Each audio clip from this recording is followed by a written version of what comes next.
News today और मैं हूं आपके साथ मानवी ठाकुर। शुरुआत करते हैं आज की खास खबरों से। अनीता चौधरी हत्याकांड मामले की जांच में पुलिस की कार्यशैली पर सवाल उठ रहे हैं। व्यवसायी तैयब अंसारी के अधिवक्ता अमित माहेश्वरी ने जोधपुर पुलिस कमिश्नरेट के थानाधिकारी सरदारपुरा को एक पत्र लिखकर आरोप लगाया कि उनके मुवक्किल तैयब अंसारी को पुलिस ने अवैध रूप से थाने में हिरासत में रखा है। पत्र में बताया गया है कि तैयब अंसारी को 30 अक्टूबर 2024 को पूछताछ के लिए बुलाया गया था, लेकिन पुलिस ने उन्हें 5 नवंबर तक थाने में ही रखा। उनके मुताबिक पुलिस ने इस मामले में कई लोगों को सामने बैठाकर पूछताछ की और तैयब अंसारी का मोबाइल फोन भी जब्त कर लिया। अधिवक्ता ने इसके आगे आरोप लगाया है कि पुलिस ने मुख्य महानगर मजिस्ट्रेट को गुमराह करने के लिए झूठी रिपोर्ट प्रस्तुत की।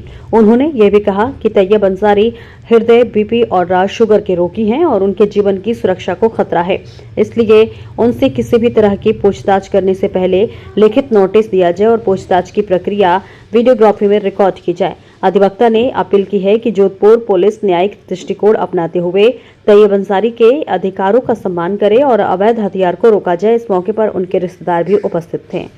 हाँ सर, गुड नेम। मेरा नाम अमित माहेश्वरी अधिवक्ता है और मैं अभी यहाँ पर सरदारपुरा पुलिस थाने में मेरे मुवक्किल श्री तैयब अंसारी की ओर से थानाधिकारी श्री दिलीप सिंह जी शेखावत को एक ज्ञापन देने आया हूँ। किस विषय में ज्ञापन देना है? ऐसा है, इस प्रकरण के शुरुआत में जब से अनीता चौधरी गायब हुई थी तब से पुलिस के द्वारा संदेह के रूप में हमारे मुवक्किल तैयब अंसारी को पूछताछ के लिए बुलाया जा रहा है। पहले 30/10/2024 को बुलाया, उसके बाद करीब 5/11/2024 तक बिना किसी प्रकार से अवैध हिरासत के रूप में उनको रखा गया। तत्पश्चात हमारे द्वारा शिकायत करने पर इन्होंने माननीय मुख्य महानगर मजिस्ट्रेट जोधपुर के समक्ष अपना प्रतिवेदन देकर यह कहा कि हमने हमारे मुवक्किल तैयब अंसारी को किसी प्रकार से अवैध गिरफ्तारी में नहीं रखा और छोड़ दिया।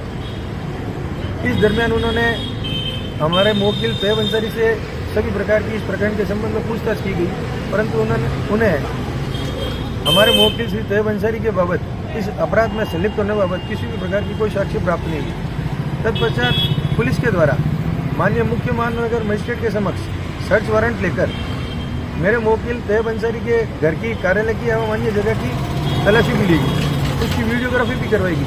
उसमें भी तैयब अंसारी जी के इस प्रकरण में संलिप्त होने बाबत उन्हें किसी प्रकार की कोई साक्ष्य प्राप्त नहीं हुई। तब उन्हें 7/11/2024 को वापस छोड़ दिया गया, परंतु उसी दिन शाम को वापस उनके द्वारा फोन किया गया कि तैयब अंसारी को पुनः पूछताछ के लिए बुलाया गया। तो मेरे मुवक्किल द्वारा जांच में अपनी पूर्णतः सहयोग देने के लिए स्वाभाविक रूप से 7/11/2024 को जब थाने में आए तो सीआई साहब ने उनको कह दिया कि आप यहाँ पर बैठ जाओ और आपको वापस नहीं छोड़ेंगे। फिर दूसरे दिन हम मेरे मुवक्किल के कागजों पर हस्ताक्षर करवा लिए और दूसरे दिन हमारे को ये जानकारी मिली कि इन्होंने धारा 151 जो अब BNSS में धारा 126-170 हो गई है, उसके तहत थानाधिकारी के साथ बदतमीजी करने के कारण पाबंद करवा दिया। फिर हमें जब कार्यपालक मजिस्ट्रेट में जांच पड़ताल की तो हमें पता चला कि थानाधिकारी के द्वारा एक मेरे मुवक्किल तैयब अंसारी के विरुद्ध इस पर पेश किया गया है, जिसमें उन्होंने ये कहा है कि तैयब अंसारी ने थानाधिकारी श्री दिलीप सिंह शेखावत के साथ बदतमीजी की, जबकि माननीय सर्वोच्च न्यायालय के निर्देशानुसार सभी थानों में CCTV कैमरे होते हैं। ऐसी किसी प्रकार की कोई फुटेज उन्होंने अपने इस कैसे के साथ उपलब्ध नहीं कराई और वहाँ पर भी कार्यपालक मजिस्ट्रेट ने जानबूझकर तैयब अंसारी को हिरासत में किस प्रकार से रखा जा सके, इस प्रकार की कठोरतम शर्तें अधिरोपित की ताकि तैयब अंसारी केंद्रीय कारागार भेजा जा सके।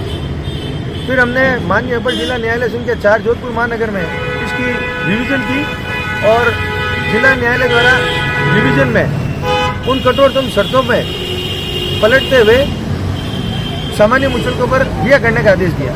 जो ही कल रिहा हुए, आज फिर थानाधिकारी का फोन आया कि तैयब अंसारी से पूछताछ करनी है। तो अब हम इस परिस्थिति में थानाधिकारी को इस बात का ज्ञापन देना है कि आपको किसी भी प्रकार की मेरे मुवक्किल श्री तैयब अंसारी से पूछताछ करनी है तो आप हमें लिखित में नोटिस देवें और जिस प्रकार की कोई भी पूछताछ करनी हो उसकी वीडियोग्राफी के मार्फत पूछताछ की जाए, जो कि मेरे मुवक्किल का संवैधानिक अधिकार है। सर, आप सरकार से, प्रशासन अधिकारियों से क्या अपील करना चाहते हैं? मेरा प्रशासन के अधिकारियों से यही निवेदन है कि मेरे मुवक्किल को अपराध में संलिप्त नहीं होने तक किसी प्रकार से हैरान परेशान नहीं किया जाए एवं किसी भी प्रकार की कोई जांच की जाए वो कानून के दायरे में रहकर की जाए। इसके लिए हम ये ज्ञापन देने आए हैं। उस रिकॉर्डिंग की अभी तक किसी भी प्रकार की एफएसएल की कोई जांच नहीं हुई है कि वो रिकॉर्डिंग सही है या गलत है।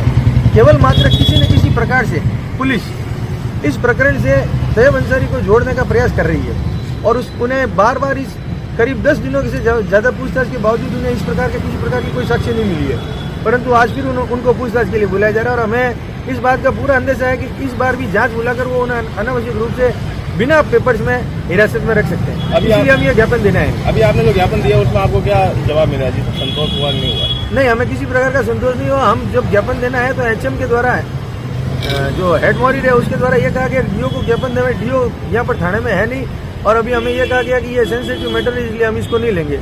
इसलिए अब हम थानाधिकारी का इंतजार कर रहे हैं और जो ही वो थानाधिकारी जी आएंगे तब हम उसे ज्ञापन देने का प्रयास करेंगे। भाई आपका? अमित माहेश्वरी, अधिवक्ता।